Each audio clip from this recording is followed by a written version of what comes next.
Hello everyone, welcome back to our YouTube channel defence point. तो दोस्तों, CRPF head constable ministerial और ASI steno exam की तैयारी के लिए आज हम आप लोगों के लिए लेकर के आए हैं मिक्स क्वेश्चंस का स्पेशल प्रैक्टिस सेट नंबर 3, जो कि आपके टॉप मोस्ट सिलेक्टेड क्वेश्चंस और प्रीवियस ईयर क्वेश्चंस के ऊपर बेस होने वाला है। तो वीडियो को एंड तक देखिएगा।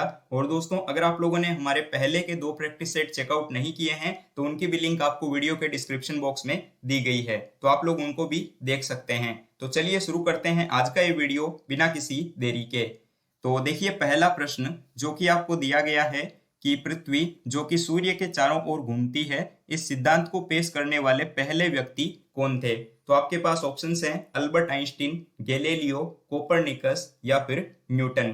तो देखिए दोस्तों, इस टाइप के जो क्वेश्चन है ये आपके एग्जाम में जनरल एप्टीट्यूड का जो आपका सेक्शन होगा उसमें देखने को मिलेंगे। तो यहाँ पर अगर बात करें सही जवाब को लेकर तो करेक्ट आंसर हो जाएगा ऑप्शन सी, निकोलस कोपरनिकस। देखिए दोस्तों, इसको थोड़ा सा समझिएगा। हुआ क्या था कि प्रारंभ में जो है पृथ्वी को ही संपूर्ण ब्रह्मांड का केंद्र माना जाता था, ठीक है। और ये माना जाता था कि सभी जो आकाशीय पिंड हैं वो पृथ्वी की परिक्रमा करते हैं। लेकिन दोस्तों, बाद में जो है पोलैंड निवासी जो खगोलीय वैज्ञानिक निकोलस कोपरनिकस थे, उन्होंने ये बताया था कि सूर्य जो है वो ब्रह्मांड का केंद्र है और बाकी सभी जो आकाशीय पिंड और ग्रह है वो उसकी परिक्रमा करते हैं, ठीक है। तो इस प्रकार से इसका सही जवाब होगा ऑप्शन नंबर सी, कोपरनिकस। अब देखिए प्रश्न संख्या 2। तो यहाँ पे आपको क्वेश्चन दिया हुआ है कि मौसम विज्ञान संबंधी प्रेषण के लिए निम्न में से किसको जो है गुब्बारों में भरने के लिए उपयोग में लिया जाता है? तो या फिर सिंपली आपसे ये पूछा जा सकता है कि गुब्बारों में जो है कौन सी गैस को भरा जाता है? तो ऑप्शन है आपके पास ऑक्सीजन, कार्बन डाइऑक्साइड, मीथेन या फिर हीलियम।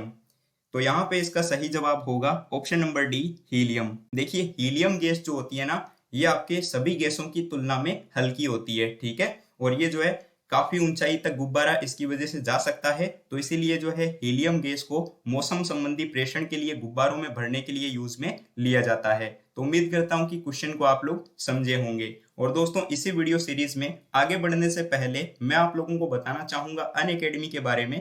दोस्तों, अनअकैडमी पर जो है अभी रिपब्लिक डे के मौके के ऊपर जो सभी सब्सक्रिप्शंस हैं उनके ऊपर 20% तक का जो हैवी डिस्काउंट है वो आप लोगों को दिया जा रहा है। तो दोस्तों, अगर आप लोग डिफेंस के किसी भी एग्जाम की तैयारी कर रहे हैं, चाहे वो आपका एनडीए, सीडीएस, एफकेट, सीएपीएफ या फिर अग्निपथ और पैरामिलिट्री एग्जाम्स हो, तो आप लोग जो है इस गोल्डन अपॉर्चुनिटी का फायदा उठा सकते हैं। क्योंकि दोस्तों, इस सब्सक्रिप्शन के साथ में आप लोग जो है सभी प्रीमियम बैचेस का एक्सेस ले पाएंगे। इसमें जो है आप लोगों को अनलिमिटेड लाइव क्लासेस का एक्सेस देखने को मिलेगा और साथ ही जो पेड मॉक टेस्ट सीरीज है उनको आप लोग यहाँ पे एक्सेस कर पाएंगे। और दोस्तों, यहाँ पर जो है आप लोगों को इन सभी एग्जाम्स की तैयारी के लिए जो स्टडी मटेरियल है वो भी आप लोगों को प्रोवाइड करवाया जाएगा, ठीक है। तो यहाँ पे दोस्तों आपको जो टॉप एजुकेटर्स हैं उनकी मेंटोरशिप भी जो है टाइम टू टाइम देखने को मिल जाएगी। तो ये एक लिमिटेड टाइम ऑफर है जो कि आज रात 12 बजे तक वैलिड है। 28 जनवरी जो है इसकी लास्ट डेट रहने वाली है। तो दोस्तों, इसमें इनरोल करना बिल्कुल भी मत भूलिएगा। और यहाँ पर जो है स्क्रीन पर आप लोग प्लस और आइकॉनिक के लिए प्राइजेस को भी चेकआउट कर सकते हैं। दोस्तों, याद रखिएगा कि इनरोलमेंट के टाइम जो है आप लोगों को हमारा रेफरल कोड डिफेंस पॉइंट जरूर से यूज में लेना है, जिससे कि आप लोगों को मैक्सिमम डिस्काउंट देखने को मिल जाएगा। तो इसमें इनरोल करने के लिए जो लिंक है वो आप लोगों को हमारे इसी वीडियो के नीचे डिस्क्रिप्शन बॉक्स में प्रोवाइड करवाई गई है, तो इसको आप लोग चेकआउट कर सकते हैं। तो चलिए बढ़ते हैं अगले सवाल की तरफ। तो अब देखिए प्रश्न संख्या 3। यहाँ पे आपके पास क्वेश्चन है कि निम्नलिखित श्रेणी में कौन सी संख्या जो है वो प्रश्नवाचक चिन्ह की जगह पर आएगी। तो आपको बताना है कि इस सीरीज में ये जो क्वेश्चन मार्क है इसकी जगह पर कौन सा नंबर रिप्लेस होगा। तो दोस्तों, अगर आप लोग इस सीरीज को थोड़ा सा ध्यान से देखेंगे तो आपको समझ में आएगा कि ये जो सीरीज है आपके 2 स्टेप में कंप्लीट हो रही है। जिसमें कि पहली स्टेप आप देखिए, यहाँ पे आपको देखने को मिल जाएगा कि ये 4 से 9 की ओर जा रही है, यानी कि यहाँ पे प्लस का 5 हुआ है। इसी तरीके से देखिए सीरीज जो है वो आपके 9 से 19 की ओर गई है, यानी कि यहाँ पे प्लस का 10 हुआ है। फिर देखिए 19 से 39, यानी कि यहाँ पे दोस्तों आपको देखने को मिला है कि प्लस का 20 हुआ है। तो जाहिर सी बात है कि आगे क्या हो जाएगा, प्लस का 40। तो दोस्तों, आपको यहाँ पे क्या करना है कि 39 के साथ में 40 को ऐड कर देना है, जिससे कि आपको आंसर मिल जाएगा और आपका आंसर आ जाएगा दोस्तों 79। और 79 जो है ये आपको ऑप्शन बी के अंदर दिया हुआ है, तो ये जो है इसका राइट आंसर हो जाएगा। और वहीं बात करें कि इसकी दूसरी स्टेप क्या थी, तो देखिए दोस्तों ये सीरीज 13 से 17 की ओर जा रही थी, जो कि आपके एक अभाज्य संख्या है। फिर देखिए 17 से 19 जो कि अगली अभाज्य संख्या है। ठीक इसी तरीके से 19 के बाद की अगली अभाज्य संख्या 23, और 23 के बाद की जो अगली अभाज्य संख्या है वो 29 है। ठीक है, तो उम्मीद करता हूं कि क्वेश्चन आप लोग समझ गए होंगे। अब देखिए प्रश्न संख्या 4। तो यहाँ पर आपके पास में सवाल है कि जो नर्मदा नदी है उस पर जो है निम्नलिखित में से किस बांध का निर्माण किया गया है। तो ऑप्शन है आपके पास में भाखड़ा नांगल, हीराकुंडा, सरदार सरोवर या फिर नागार्जुन सागर। ठीक है, तो दोस्तों यहाँ पे जो है आपका राइट आंसर हो जाएगा ऑप्शन सी। देखिए नर्मदा नदी पर जो है सरदार सरोवर बांध का निर्माण किया गया है। और दोस्तों ये जो सरदार सरोवर बांध है ये आपके कहाँ पर पड़ता है, इसको लेकर अगर हम बात करें तो ये जो है आपके गुजरात राज्य के अंदर पड़ता है। ठीक है, और वहीं बात करें दूसरे ऑप्शंस को लेकर, तो देखिए जो भाखड़ा नांगल है ये आपके दोस्तों हिमाचल प्रदेश के अंदर पड़ता है। ठीक है, तो मैं इसके लिए लिख देता हूँ HP। और दोस्तों वही बात करें हीराकुंडा बांध को लेकर, तो हीराकुंडा बांध जो है ये आपके महानदी के ऊपर बना हुआ है, जो कि आपके उड़ीसा के अंदर पड़ता है। ठीक है, तो इन ऑप्शंस को भी आप लोगों को ध्यान में रख लेना है। अब देखिए प्रश्न संख्या 5। तो यहाँ पे क्वेश्चन है आपके पास में कि जो IMF है यानी कि अंतर्राष्ट्रीय मुद्रा कोष, तो इसका हेडक्वार्टर जो है ये आपके कहाँ पर पड़ता है। ऑप्शन हैं वाशिंगटन DC, न्यूयॉर्क, जेनेवा या फिर पेरिस। तो यहाँ पे आपका सही जवाब हो जाएगा ऑप्शन ए वाशिंगटन DC। देखिए 27 दिसंबर 1945 को जो है अंतर्राष्ट्रीय व्यापार और भुगतान को जो है प्रोत्साहन देने और सदस्य देशों की आर्थिक उन्नति में मदद करने के लिए जो है IMF की स्थापना की गई थी। ठीक है, और इसका जो हेडक्वार्टर है ये आपके वाशिंगटन DC अमेरिका के अंदर पड़ता है। Now question number 6। और यहाँ पे देखिए आपके पास में जो है कोडिंग डिकोडिंग का एक सवाल है। तो इसमें बोला जा रहा है कि अगर लंच वर्ड को जो है कुछ इस तरीके से लिखा जाता हो, मार्जिन वर्ड को अगर इस तरीके से लिखा जाता हो, तो वंडर वर्ड को किस तरीके से लिखा जाएगा। तो दोस्तों सबसे पहले हम ये देखेंगे कि यहाँ पे ये जो लॉन्च वर्ड आपको दिया हुआ है इसको किस तरीके से लिखा गया है। ठीक है, तो इसके लिए सबसे पहले मैं इस वर्ड को नोट कर लेता हूँ कि इसको किस टाइप से लिखा गया है। तो यहाँ पे देखिए L को N से, A को C से, U को जो है यहाँ पे W से, उसी तरीके से आप देखेंगे तो N को P से, और C को जो है E और H को जो है J से लिखा गया है। तो अगर इसमें देखें कि यहाँ पे क्या हुआ है, तो आपको देखने को मिलेगा कि इसमें जो है प्लस का 2 किया गया है। ठीक है, जैसे कि L से प्लस का 2 करने से N आता है, A से प्लस का 2 करने से C आ जाता है, U से प्लस का 2 करने से W, उसी तरीके से N से प्लस का 2 करने से P, और H से प्लस का 2 करने से J आता है। तो ठीक इसी तरीके से दोस्तों हम वंडर वर्ड के लिए कर लेंगे, जिससे कि हमें यहाँ पर आंसर मिल जाएगा कि यहाँ पे आंसर आपका क्या होगा। ठीक है, तो W जो है ये आपके 23 नंबर पे आता है, और इसमें अगर आप लोग प्लस का 2 करेंगे तो आपको Y मिलेगा। ठीक है, उसी तरीके से O में भी आपको प्लस का 2 करना है, तो यहाँ पे Q आ जाएगा। N में जब हम प्लस का 2 करेंगे तो N में प्लस का 2 करने से हमें P मिलेगा, और D में अगर हम प्लस का 2 करेंगे तो यहाँ पे दोस्तों आपको मिल जाएगा देखने को F, और उसी तरीके से E के लिए प्लस का 2 करने पे आपको मिलेगा यहाँ पे G, और R से प्लस का 2 करने से आपको मिल जाएगा यहाँ पर T। ठीक है, तो ये जो है आंसर आ चुका है, और ये देखिए आपको ऑप्शन बी के अंदर दिया हुआ है। Now question number 7। और यहाँ पे भी देखिए सीरीज टेस्ट का एक सवाल है आपके पास में। तो इसमें आपको बताना है कि प्रश्नवाचक चिन्ह के स्थान पर कौन सी संख्या आ सकती है। ये बहुत ही सिंपल सा सवाल है दोस्तों, आई होप कि आप देखते ही समझ गए होंगे। तो 114 से 121 की ओर सीरीज जा रही है, यानी कि यहाँ पे प्लस का 7 हुआ है। फिर देखिए 121 से 138, यानी कि यहाँ पे प्लस का 17 हुआ है। ठीक है, तो अब देखिए 138 से 175, यानी कि यहाँ पे प्लस का 37 हुआ है। अब देखिए 175 से 242, ठीक है, यानी कि यहाँ पे प्लस का 67 हुआ है। तो अगली संख्या कौन सी आएगी यही आपको बतानी है। तो देखिए यहाँ पे आप नीचे देख करके पता लगा सकते हैं कि इसमें क्या हुआ है। तो देखिए 7 से 17, यानी कि यहाँ प्लस का 10 हुआ। फिर 17 से 37, यानी कि यहाँ पे प्लस का 20 हुआ। फिर देखिए 37 से 67, यानी यहाँ पे प्लस का 30 हुआ है। तो जाहिर सी बात है आगे क्या हो जाएगा, प्लस का 40। तो सबसे पहले आपको क्या करना है कि 67 के अंदर आपको 40 को ऐड कर लेना है, जिससे कि आप लोगों को 107 मिल जाएगा। और दोस्तों अगर आप लोग 242 के साथ में 107 को ऐड करेंगे तो यहाँ पे आपको मिलेगा 349, ठीक है, जो कि इस सवाल का आंसर है, और ये आपको ऑप्शन ए में दिया हुआ है। नाउ क्वेश्चन नंबर 8, और यहाँ पे मिसिंग नंबर का आपके पास सवाल है, आपको बताना है कि क्वेश्चन मार्क की जगह पर कौन सा ऑप्शन रिप्लेस होगा, तो यहाँ पे आपको बताना है। तो देखिए दोस्तों, इस क्वेश्चन को जो है हम यहाँ पर रो वाइज सॉल्व करेंगे। तो देखिए पहली रो के जो नंबर्स हैं उनको मैं यहाँ पे लिख लेता हूँ। तो 7, 8, 4 और 18, ये आपको नंबर्स दिए गए हैं। तो यहाँ पे देखिए अगर मैं 7, 8 और 4 को जोड़ दूँ, ठीक है, तो देखिए हमें यहाँ क्या मिलेगा, 19 मिल जाएगा। ठीक है, उसमें से अब एक -1 कर देंगे तो हमें 18 मिल गया है। ठीक इसी तरीके से देखिएगा दूसरी रो में। तो दूसरी रो में आपको नंबर दिए गए 2, 3 और 9, तो इनको हम जोड़ लेते हैं। तो 2, 3 और 9 को जोड़ेंगे तो आपको 14 मिलेगा, और इसमें से -1 कर लेंगे तो 13 आ जाएगा। तो ठीक इसी तरीके से आप तीसरी रो के लिए भी कर सकते हैं। तो 5, 6 और 8 को हम जोड़ लेंगे, जिससे कि दोस्तों हमें यहाँ पे मिलेगा 19, और 19 में से -1 करते ही हमारा आंसर आ जाएगा, जो कि हो जाएगा 18। 18 आपको दिया गया है ऑप्शन बी में। दोस्तों अगर आपको वीडियो पसंद आ रही हो, क्वेश्चन समझ आ रहे हो, तो आप लोग जो है चैनल को सब्सक्राइब जरूर से कर दीजिएगा, और वीडियो को लाइक करना बिल्कुल भी मत भूलिएगा, जिससे कि हमें काफी ज्यादा मोटिवेशन मिलता है। अब देखिए क्वेश्चन नंबर 9, और यहाँ पे दोस्तों आपको वेन आरेख बताना है, और आपको जो है वेन आरेख बताना है भारत, दिल्ली, आसाम और गुवाहाटी के अंदर। ठीक है, तो अगर आप लोग इन चारों ऑप्शंस को देखेंगे ना, तो यहाँ पे आपका जो सही वाला ऑप्शन है ये ऑप्शन सी हो जाएगा। ऐसा क्यों, तो इसको समझिए। तो देखिए दोस्तों, भारत, दिल्ली, आसाम और गुवाहाटी में देखें कि इसमें कॉमन क्या है, तो हम जानते हैं कि ये सभी चीजें जो है आपके इंडिया में है। ठीक है, यानी कि ये जो भी आपको स्टेट और सिटीज दी हुई है ये इंडिया में पड़ती है। अब देखें दिल्ली, आसाम और गुवाहाटी में कि इनमें कॉमन क्या है, तो आपको पता है कि आसाम के अंदर जो है गुवाहाटी आता है। ठीक है, तो ये हो जाएगा आसाम का सर्कल, और इसके अंदर जो है आपके आ जाएगा गुवाहाटी। और अब देखिए जो आपके साइड में बच गया सर्कल, ये हो जाएगा दिल्ली का, क्योंकि दिल्ली भी जो है ये आपके इंडिया में ही पड़ता है। तो इस तरीके से इसका राइट आंसर ऑप्शन सी है।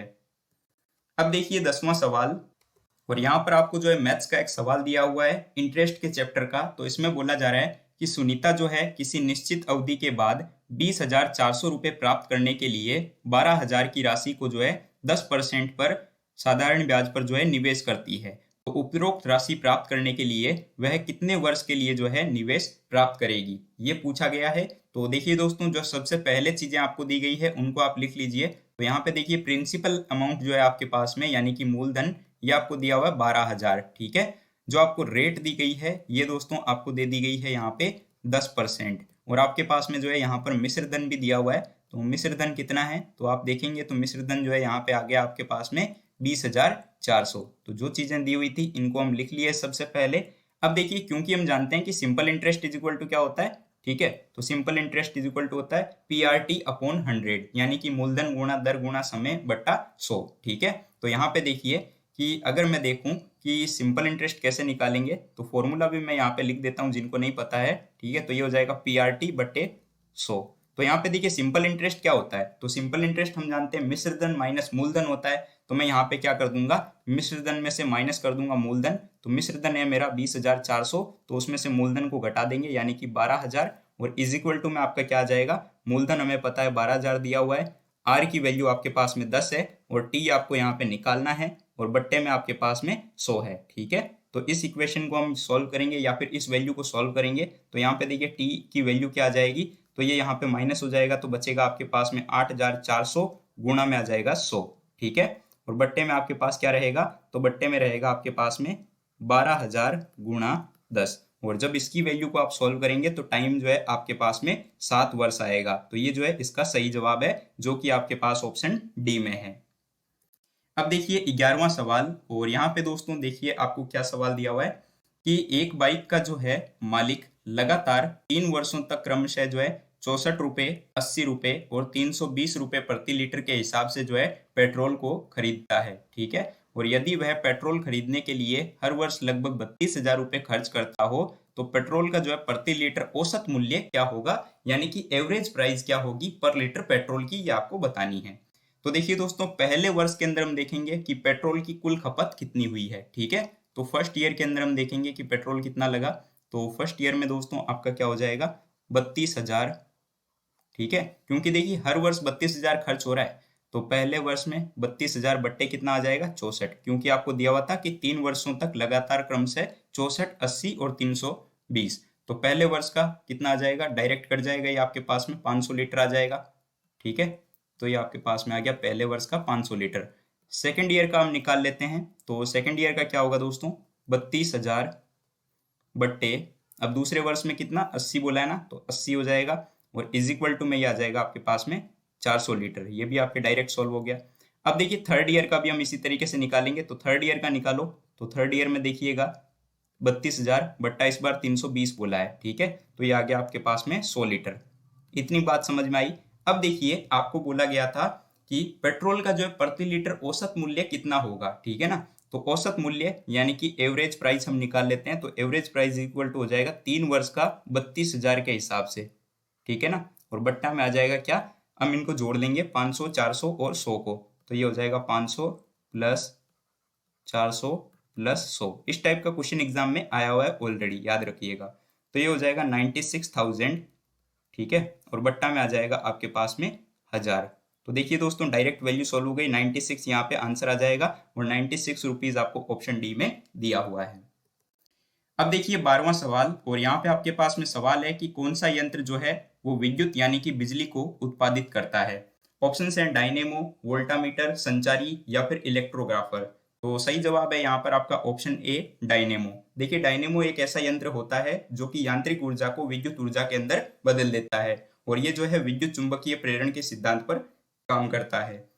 और दोस्तों ये भी पूछा जा सकता है कि डायनेमो की खोज किसने की थी, तो याद रखिएगा इसकी जो खोज है वो माइकल फेराडे के द्वारा की गई थी।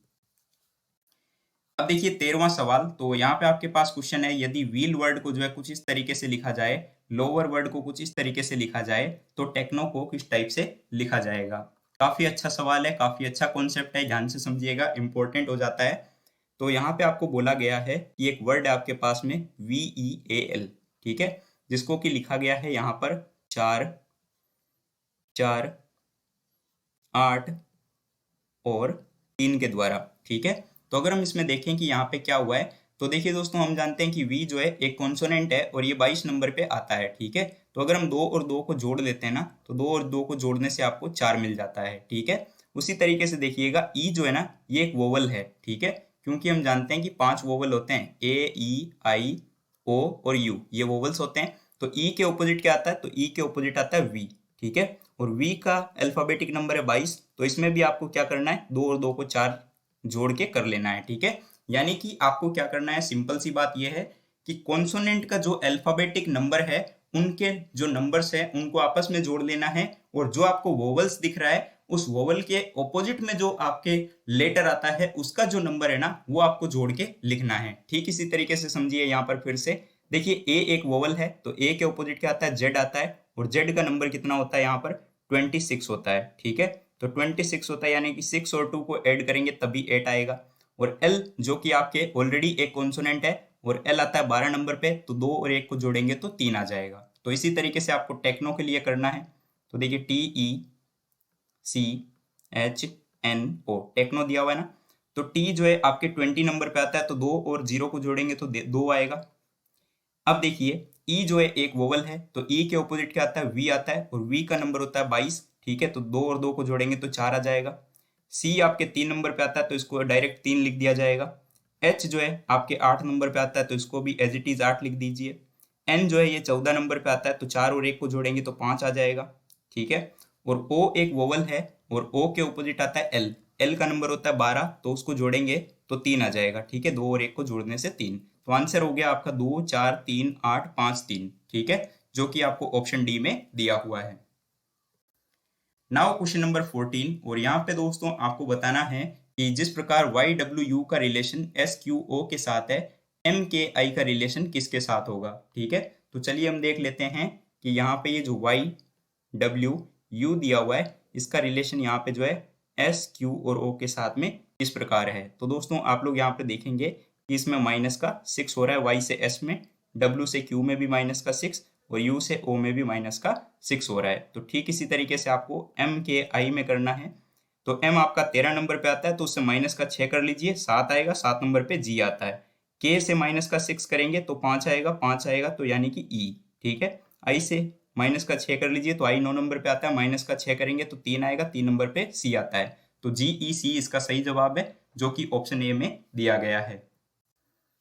अब देखिए 15वां सवाल, तो यहाँ पे पूछा जा रहा है कि निम्नलिखित में से किस तिथि को जो है भारत में प्रत्येक वर्ष सुशासन दिवस मनाया जाता है। तो देखिए दोस्तों, प्रत्येक वर्ष जो है 25 दिसंबर को भारत रत्न श्री अटल बिहारी वाजपेयी जो है ना, उनके जन्म दिवस के अवसर पर जो है सुशासन दिवस मनाया जाता है, और इसकी जो शुरुआत है वो 2014 से की गई थी। तो राइट आंसर हो जाएगा ऑप्शन सी, 25 दिसंबर।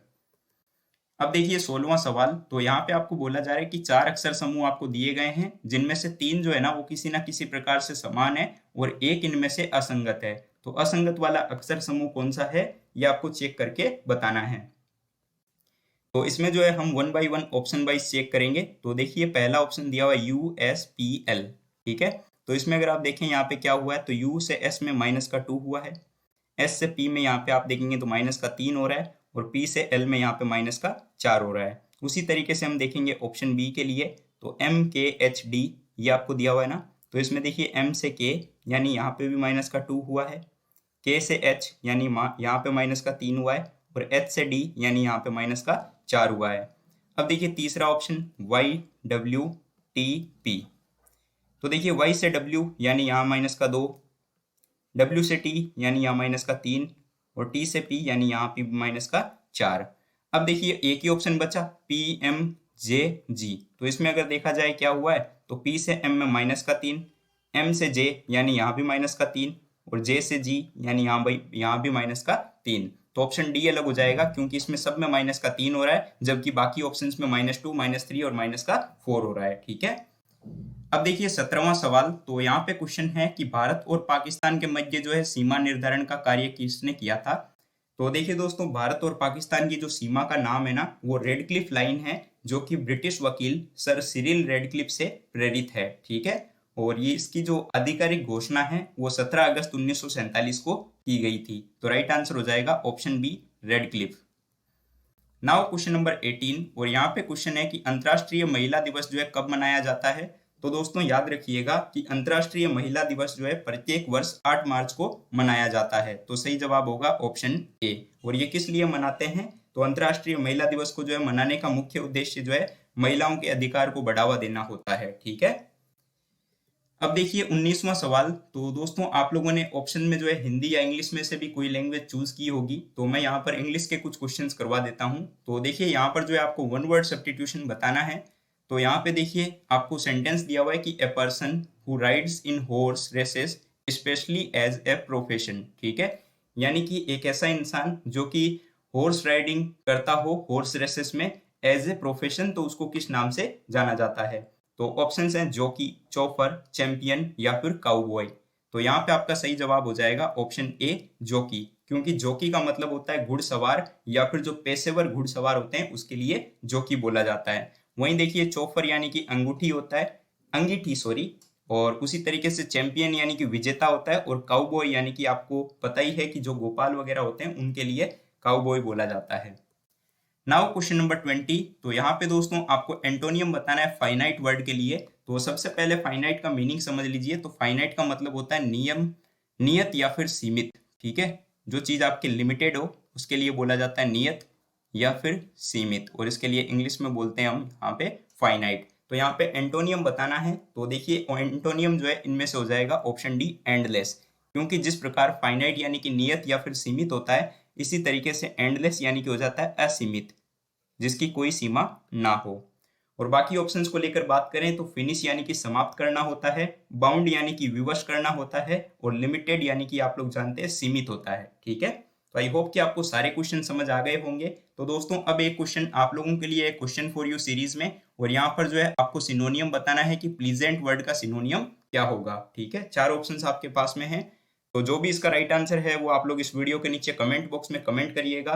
वीडियो अगर आपको पसंद आया हो तो इसको लाइक जरूर से करिएगा। इसके अलावा हमारे टेलीग्राम ग्रुप को ज्वाइन कर लीजिएगा, ताकि आपको कंप्लीट स्टडी मटेरियल मिलता रहे। इसके अलावा जो है आप लोग हमारे डेली क्विजेस को भी अटेंड कर पाएंगे, तो उसके लिए भी जो लिंक है वो आपको इसी वीडियो के डिस्क्रिप्शन बॉक्स में दी हुई है। तो वीडियो को लाइक करिएगा, चैनल पर नए हो तो सब्सक्राइब करिएगा। हम मिलते हैं एक नए वीडियो में नए टॉपिक के साथ, तब तक के लिए जय Hind and thank you so much for watching this video.